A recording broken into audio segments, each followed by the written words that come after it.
हम शुरुआत कर रहे हैं अपने पेपर डिस्कशन की। सीपीपी नंबर 53 और एक एडवांस लेवल पैटर्न जिस तरह का होता है वो वाला है। क्वेश्चन नंबर 1 जो है ये जेई एडवांस 2020 जो लास्ट पेपर वो उसी का है, आपको दे भी दिया। आंसर इसका बी है। इसमें देखो क्या अरेंजमेंट क्या है, एक ये है और इसके बीच में एक आउटर रोलर है कुछ इस तरह का ना, एक्सेल है मतलब ये है। और आप केवल इस पर ध्यान दो कि आउटर वाले का रेडियस डायमीटर 20 सेंटीमीटर है और अंदर वाले का 10।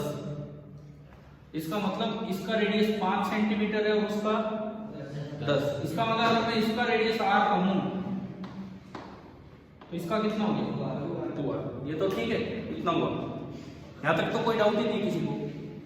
अब देखो इसके बाद एक स्केल यहां पे यूं रखा गया है, यूं रखा गया है scale and after the roller has moved 50 centimeter the position of the scale will look like।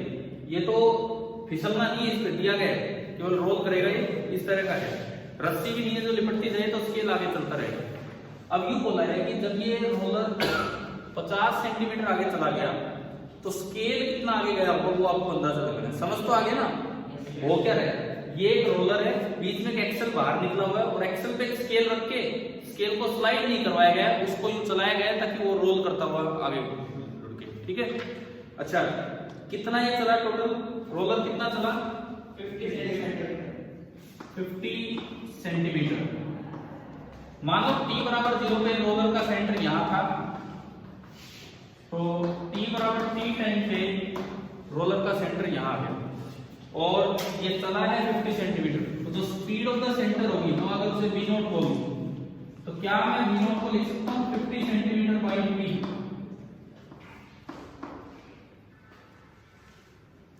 Distance upon time, speed of roller आ गई मेरे पास 50 सेंटीमीटर अपॉन t, ठीक है। अब हर जगह प्योर रोलिंग है, ये दिया गया है हर जगह प्योर रोलिंग है। तो मान लो ये सिस्टम ओमेगा से ये घूमे, तो पहले आप यहां आओ, अगर ये ओमेगा से यूं घूम रहे हैं तो इसका रेडियस 2r है, तो इसकी वेलोसिटी पीछे की तरफ होगी ओमेगा इंटू 2r, लेकिन आगे की तरफ कितनी v नॉट। समझ गए ये तो ओमेगा r है इस बार ओमेगा इंटू 2r, और प्योर रोलिंग है तो ये दोनों कैंसिल आउट हो गए, यानी कि मेरे पास इक्वेशन आई 2 omega r is equal to v naught. और you can say omega into r कितना होगा v नॉट बाई 2। क्या इतना समझ आया? केवल और केवल रोलिंग पे क्वेश्चन था, रस्सी की बजाय जेई एडवांस में इस बार वो स्केल दे दिया। यहां तक तो कुछ अलग है ही। अब देखो इस पॉइंट की और स्केल के पॉइंट की स्पीड सेम है क्योंकि यहाँ रोलिंग होनी थी ना, मतलब यहाँ स्लाइडिंग होनी थी, ठीक है। अब मैं इस पॉइंट की स्पीड देखूं, वही स्केल की स्पीड होगी। इस पॉइंट की स्पीड ड्यू टू रोटेशन तो होगी ओमेगा आगे, और साथ में सेंटर की स्पीड हो जुड़ेगी तो प्लस v नॉट। समझ आया? ओमेगा r की वैल्यू कितनी है तो v not plus v not by 2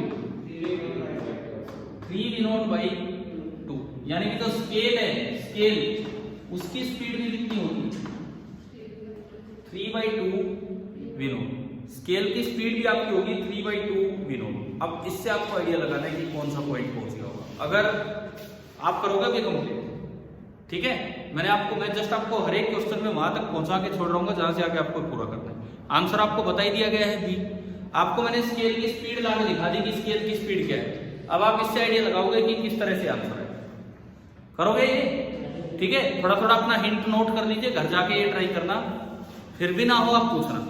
second पे चलते हैं, शायद हो सकता है आप ही गए हो समझ गई हो किस तरह से। सेकंड पे चलते हैं हम। सेकंड मुझे लगता है कि हम कर चुके हैं पहले,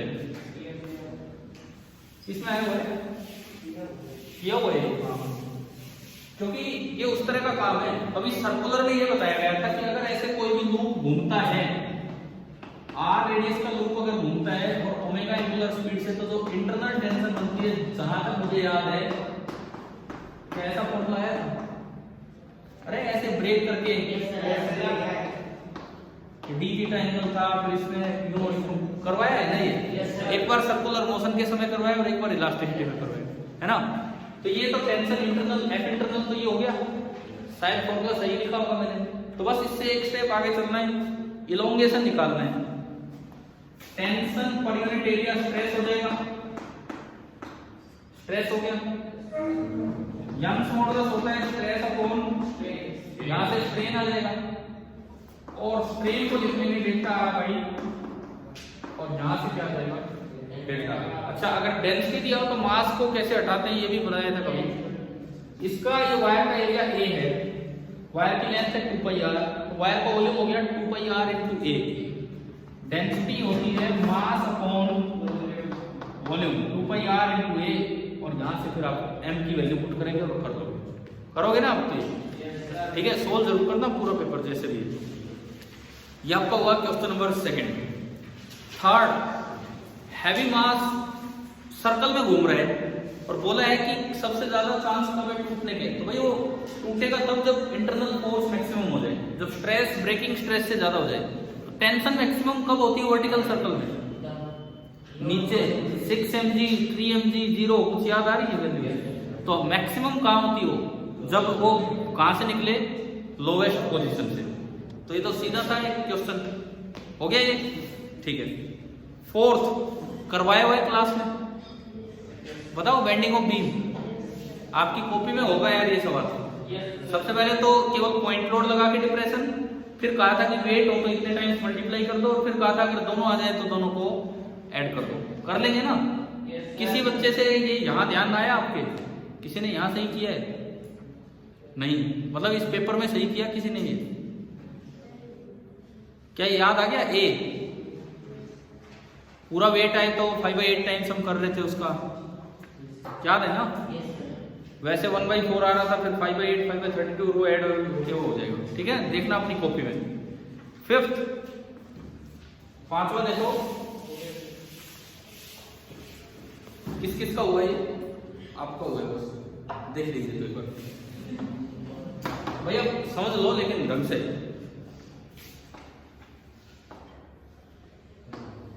ये है और इक्विलेटरल ट्रायंगल है,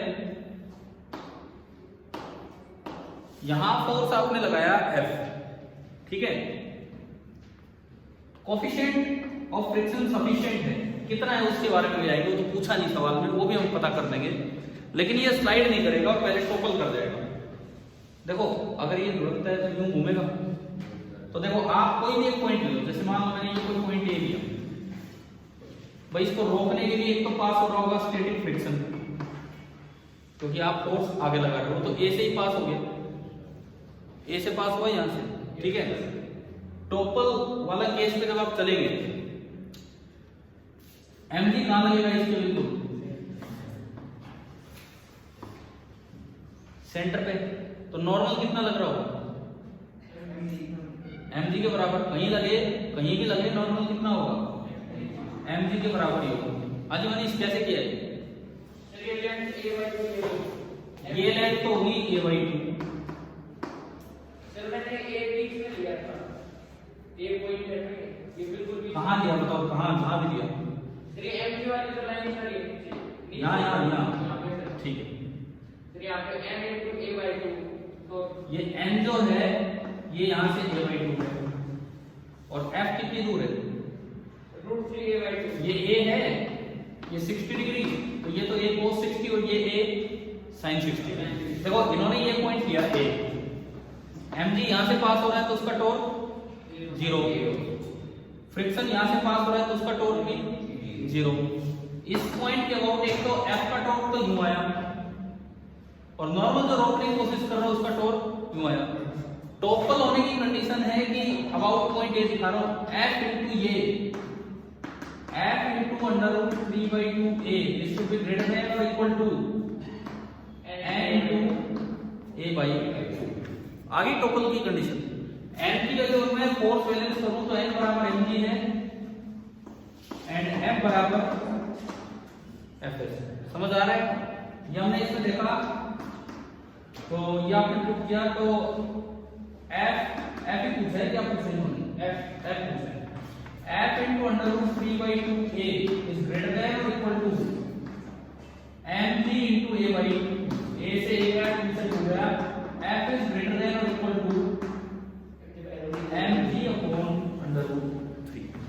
बताओ ये समझ आया कि नहीं आया? ठीक है, ये सीधा ही था। अब अगर इसमें पूछ ले, ये तो कंप्रीहेंशन टाइप बन के आ सकता है, फ्रिक्शन पे कंडीशन पूछ ले, चलो टोपल हो रहा है, स्लाइड नहीं कर रहे, इसने तो लिख दिया क्वेश्चन में सफिशिएंट म्यू है, आपसे पूछ ले बताओ म्यू किस रेंज में होगा। तो देखो अगर आप चाहते हो कि ये स्लाइड ना करे तो ये और ये बैलेंस होने चाहिए, समझ गए हो? यानी कि ये इससे ज्यादा हो, ये नहीं जो लिमिटिंग वैल्यू हो फॉर नो स्लाइडिंग। अगर मैं इसी में आगे बढ़ूं,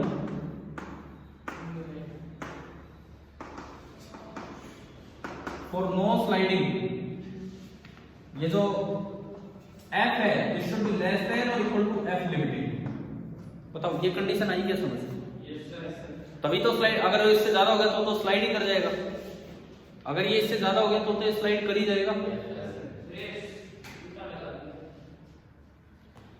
f अगर f लिमिटिंग से बड़ा हो गया तो स्लाइड ही कर जाएगा।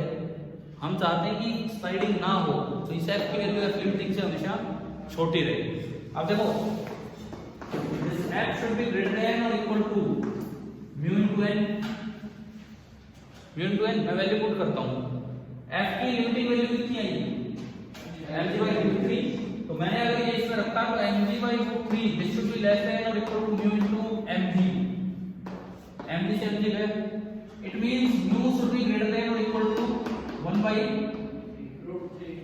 इतना हो या इससे बड़ा हो, मतलब मुझे इस केस में म्यू मिनिमम भी पता लग गया, म्यू मिनिमम भी कितना हो। आप चाहो तो अपने पेपर में लिख सकते हो ये चीज, क्योंकि इसमें नहीं पूछी ये बात, पर कंप्रीहेंशन टाइप आ जाए तो ये पूछा जा सकता है। इन्होंने केवल टोटल के लिए पूछा, वो हमने निकाला, लेकिन म्यू मिनिमम भी पूछे तो वो भी ऐसे निकल सकता है। ये सवाल नंबर हो गया 5।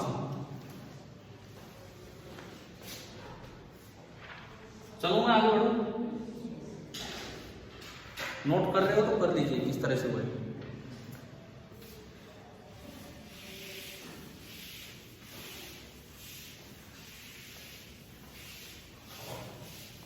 क्वेश्चन नंबर 6 इस सेक्शन का पहला मतलब आखिरी सवाल, और ये बड़ा आसान है कि acceleration due to gravity at height h same as that at depth d, और ये दोनों स्मॉल हैं। तो आप स्मॉल हाइट पे जाते हो तो g डैश में कहूं, ये बड़ा है, स्मॉल हाइट पे ये होता है, और डेप्थ में चीज स्मॉल हो ची लार्ज हो, हम जानते हैं कि ये होता है g into 1 minus d upon r, और ये दोनों इक्वल है। अगर ये दोनों इक्वल हैं तो 2h और d दोनों इक्वल हो, बस यही था। ये तो इस इन 6 में से सबसे सीधा तो यही था। आ गया समझ? अगर थोड़ा रिवीजन होता तो मुझे लगता है 4th क्वेश्चन भी सबका सही होना चाहिए था, अगर वो याद होती तो। आपको क्या हमने बेंडिंग ऑफ बीम आपको ढंग से पढ़ा दिया? पूरे दो लेक्चर कम से कम उस पर लगाए थे, एप्लीकेशन वाले पार्ट में, है ना? ठीक है, चलो ये क्लियर है। ये सेक्शन, पहला सेक्शन सभी को समझ आ ही गया है। सेक्शन बी पे चलते हैं, 7th। ये इसमें देता है कि 4 point masses, each of mass m are connected at a corner of a square of side a, ठीक है, by massless rods as shown in the figure।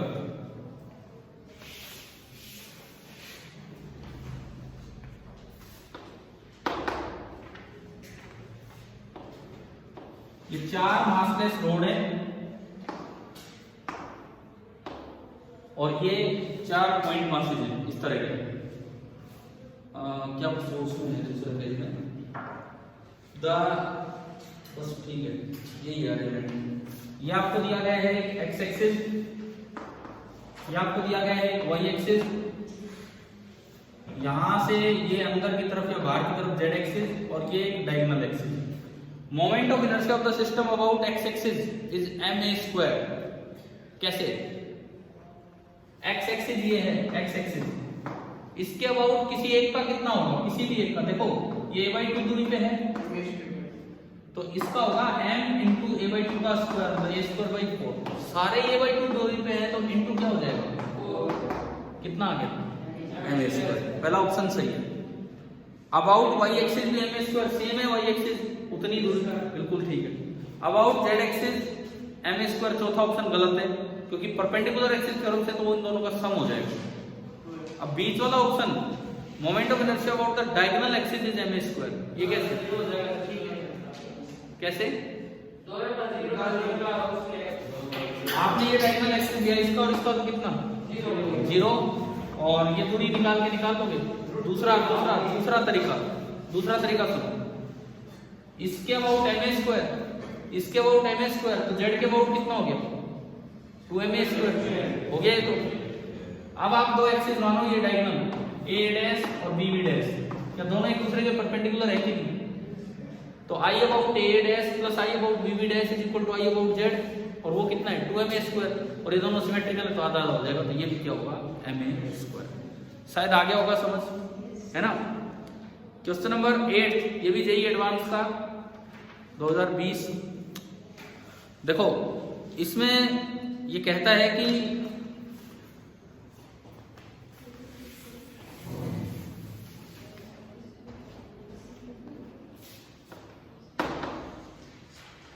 Collision के यार आपने किए हैं काफी बार क्वेश्चंस।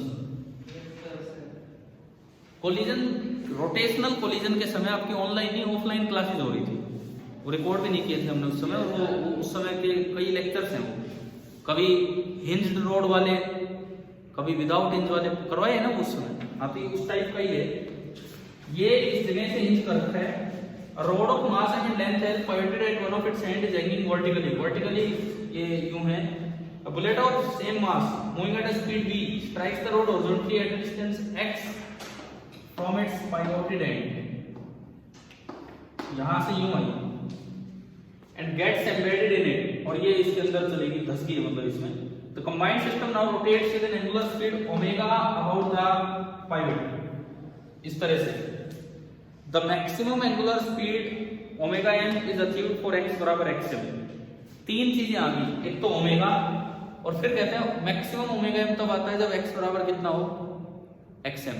पहले तो आपको निकालना होगा omega as a function of x, और फॉर मैक्सिमम के लिए d ओमेगा बाई dx को आपको कितना करना होगा, उससे जो x आएगा वो तो xm होगा, और उसको जब वापस पुट करेंगे वो क्या होगा ओमेगा। तो यूं बताओ जो आखिरी दो ऑप्शन है वो तो इनसे निकल जाएंगे। अगर आप omega as a function of x निकाल दो तो कितने x पे मैं गोली स्ट्राइक करूं, बुलेट स्ट्राइक करूं कि ओमेगा मैक्सिमम हो, तो उसके लिए d ओमेगा बाई dx को क्या कर लेंगे 0। तो आप ये तो खुद कर लेना। ए ऑप्शन जो है इसका आंसर है ACD। ए ऑप्शन जो है वो omega as a function of x आया, उसमें x ऊपर भी और x नीचे भी है, तो u बाई v रूल से डिफरेंशिएशन आता है हमें करना, आता है कि नहीं बताओ। v का स्क्वायर किया नीचे, फिर v एज इट इज ऊपर इनटू du बाई dx, वो वाला। तो अगर आप a का डिफरेंशिएशन करोगे तो आपका 0 करोगे तो C ऑप्शन आना ही आना है, और जब C को वापस पुट करोगे तो D ऑप्शन आना ही आना है, ये तो हो जाएगा। अब बात यह है कि A कैसे आएगा, A कैसे आएगा। इनमें हिंज रोड में मोमेंटम कंजर्वेशन लगता है कि एंगुलर मोमेंटम कंजर्वेशन, याद है, ये तो याद होनी चाहिए सब, है ना। एंगुलर मोमेंटम कंजर्वेशन लगाना है आपको, केवल और केवल एंगुलर मोमेंटम कंजर्वेशन लगाना है। इस पॉइंट के अबाउट आप लगा लो, इस पॉइंट के अबाउट, टक्कर से पहले इसमें कोई एंगुलर मोमेंटम है नहीं, ये रेस्ट पे, केवल इसमें है m into V into X. टक्कर से पहले का एंगुलर मोमेंटम आ गया m into V into X, और टक्कर के बाद तो केवल आई ओमेगा है, क्योंकि ये तो इसमें एम्बेड हो गया, इसके अंदर ही फंस गया है। आई इंटू ओमेगा, आई ढंग से लिखना, रोड का तो होगा ml स्क्वायर बाई 3, इस एक्सिस के अबाउट है ना, और इसका होगा mx स्क्वायर। कर दोगे अब ये एक इक्वेशन बनेगी m into V into X, initial angular momentum बराबर i इंटू ओमेगा, i होगा ml स्क्वायर बाई 3 प्लस mx स्क्वायर और इंटू ओमेगा आ गया, वो पहला फर्स्ट ऑप्शन आ जाएगा। उसको डिफरेंशिएट करोगे x के रेस्पेक्ट में 0 करोगे तो xm आ जाएगा, वो भी सही है, और xm को वापस ओमेगा में पुट करोगे तो ओमेगा मैक्सिमम आ जाएगा, वो भी सही आ जाएगा। करोगे कि नहीं बताओ। देखो ये कोलिजन वोलिजन वाले जो क्वेश्चंस है ना, पूरे चांसेस है, कल क्यूमुलेटिव टेस्ट है, पूरे चांसेस है कि रोटेशनल कोलिजन पे कोई सवाल आ जाए, रोड के साथ बॉल का आ जाए, या बॉल के साथ बॉल का आ जाए, या फिर पार्टिकल में तो खैर रोटेशन नहीं बनेगा, मतलब इस तरह का। तो अपने वो चीजें रिवाइज करके रखना, एटलीस्ट नोट से रिवाइज कर लेना, उनमें करना कुछ नहीं होता। आपको वो पॉइंट ढंग से ढूंढना होता है जिसके अबाउट आपको एंगुलर मोमेंटम कंजर्वेशन लगाना होता है। ठीक है, यही करना होता है। और इनमें उन चीजों का भी यूज हमने किया था, शायद एचसीवी के क्वेश्चन कर कई बार लिखा होता है इलास्टिक कोलिजन हुआ, तो इलास्टिक कोलिजन अगर हो तो वेलोसिटी ऑफ अप्रोच और वेलोसिटी ऑफ सेपरेशन जिन पॉइंट्स पे टक्कर हो रही है उनको बराबर करना होता है। अगर सेम मास हो, एक रेस्ट पे चल रहा हो, तो टक्कर से पहले जो चल रहा था वो रेस्ट पे आ जाएगा और दूसरा चलेगा। तो मतलब ये कई चीजें रोटेशनल कोलिजन की यूज हो जाती हैं। अगर ना भी आपने किए हो तो वो ये एचसीवी के लास्ट के 5-7 सवाल देख लेना एक बार जहां थे जो करवाए हुए हैं आपको, है ना। ठीक है, आगे बढ़ते हैं। Question number 9, A body of mass m is attached to the lower end of a metal wire। एक तो होता है आप किसी को धीरे धीरे खींच के लाओ, मैंने पढ़ाया था, और एक होता है उस पे शुरू से लेकर लास्ट तक एक कांस्टेंट फोर्स लगाओ। अगर मैंने m मास अटैच कर दिया तो क्या शुरू से लास्ट तक उस पे mg लग गया कि नहीं। एक तो होता है वो स्लो स्ट्रेचिंग जिसमें शुरू में फोर्स जी कम है फिर बढ़ा लास्ट में मैक्सिमम है, वो तो पूरा प्रूव करवाया था। उसके साथ ही ये बातें पढ़ाई थी कुछ दिन पहले इलास्टिसिटी में कि अगर आप शुरू से कांस्टेंट फोर्स लगाते हो तो उस फोर्स के द्वारा किया गया वर्क आधा ही ईपी के रूप में स्टोर होता है और आधा हीट के रूप में नष्ट हो जाता है। बताओ करवाए ही आपके नोट्स में, तो उससे डायरेक्ट आंसर आना था। Loss in GP of M is MGL, बिल्कुल वो एम मास तो एल नीचे आया, एल इलोंगेशन है तो उसकी जीपी तो कम हुई, कितनी हुई एमजीएल। लेकिन क्या इतनी जीपी इसकी बढ़ती है? मैंने शायद अच्छे से लिखवाए होंगे यार ये वाली चीजें, तो आपको मुझे तो ऐसा ही याद आ रहा है, ये ऑनलाइन हुए थे ये वाले काम।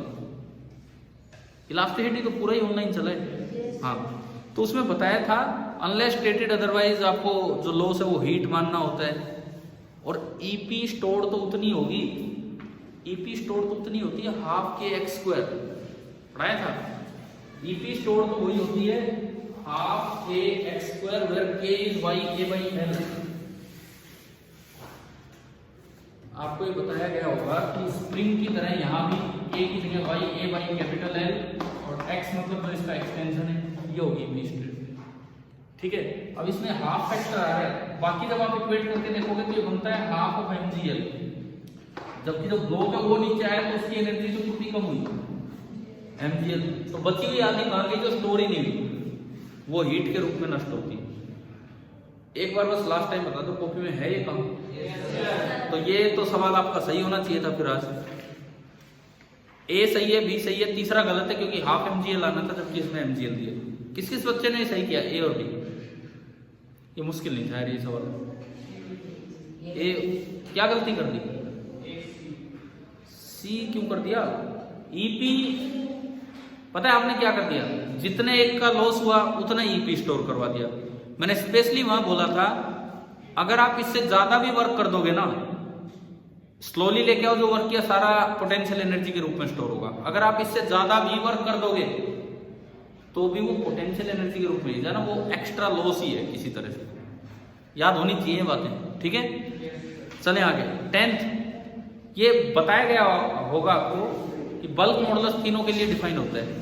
शायद एनसीईआरटी में पॉइंट्स टू पाउंडर में शायद ये बातें लिखी हैं, पॉइंट्स टू पाउंडर में शायद मैंने लिखवाया थे एक दिन, आपको कहीं से देखते हो इससे सवाल दिए। सॉलिड लिक्विड गैस तीनों के लिए होता है, ठीक है। अब अगर ये सिंगल करेक्ट में आता ना ये क्वेश्चन ना, कैसे आता है इसके ऑप्शन सुनो। पहला ऑप्शन होता है सॉलिड ओनली, दूसरा ऑप्शन होता है लिक्विड ओनली, तीसरा ऑप्शन होता है गैसेज ओनली और चौथा ऑप्शन होता है इन ऑल। तो फिर कौन सा होता? In all, solid liquid and gas. समझ गए हो? सिंगल करेक्ट में ऐसे आ जाता है इस तरह से। क्वेश्चन नंबर 11 एक आसान सवाल है, अगर आपको जी का वेरिएशन ध्यान है तो। देखिए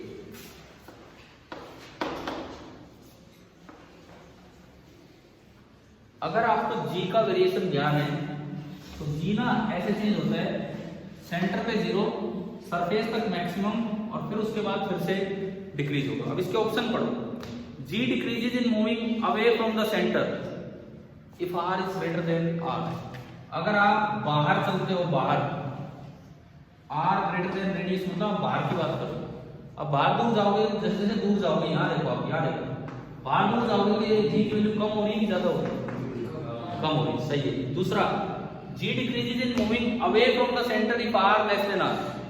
अगर मैं यहाँ की बात करूँ यहाँ और मैं अवे फ्रॉम द सेंटर चलूँ तो जी बढ़ेगा कि कम होगा?